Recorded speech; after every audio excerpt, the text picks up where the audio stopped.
out, and we were giving each other support right from the beginning.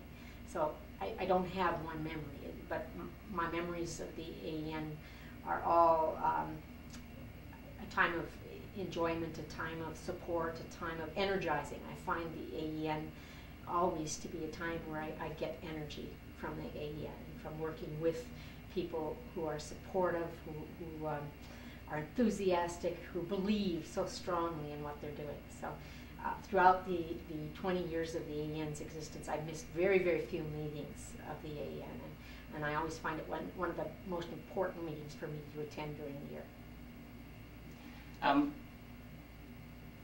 What do you consider the biggest success of the network? I think it's bringing together so many people and providing them support, encouragement, helping them get going in their various areas. Certainly going from the 6 people that started it to the over 200 groups that are now involved in the AEN. Having new people come all the time and sharing the experiences of old-timers like me with newcomers, and getting them involved and them enthusiastic and involved in the environmental movement.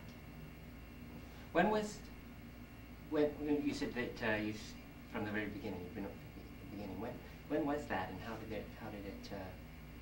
did it start, I guess? Well, I'm not exactly sure. Alberta has sort of led the way, though, both provincially and nationally.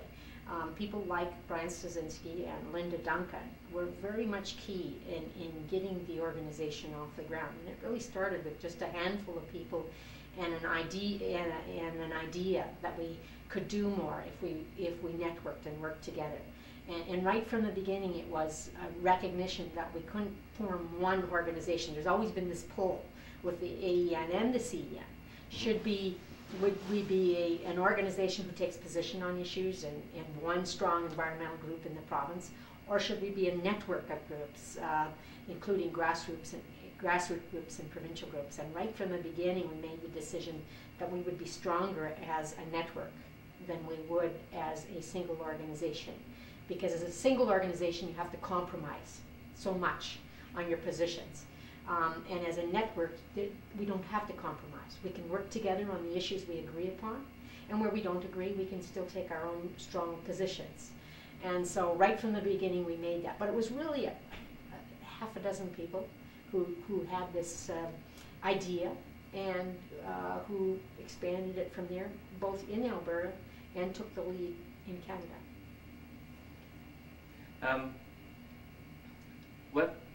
What is your greatest hope for the network as it goes into the, well, I don't want to say the next millennium, but the future of the network? How do you see it? Well, I think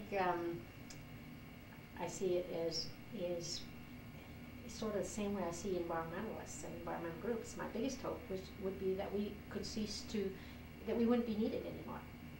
That the environmental protection would become such a part of people that they would take on those activities. We would put ourselves out of a job, basically, sure.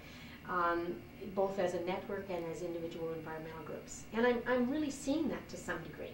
I'm seeing we're really now there more to aid and assist individuals all across the province who are really making it part of their lives to protect the environment. And I think that's really an accomplishment.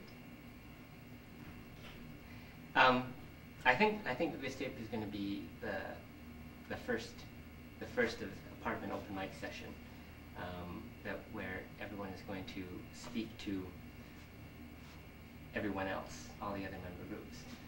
Is there anything that you'd like to say directly to the people that are there at the 20th anniversary of the AEN? Yes, I think we have to recognize our accomplishments and celebrate our accomplishments. I think we too often look at what we haven't accomplished and too seldom look at what we have accomplished. And we've accomplished a lot over the last 20 years. And I think we should be proud of that, and I think we should celebrate that. Great. city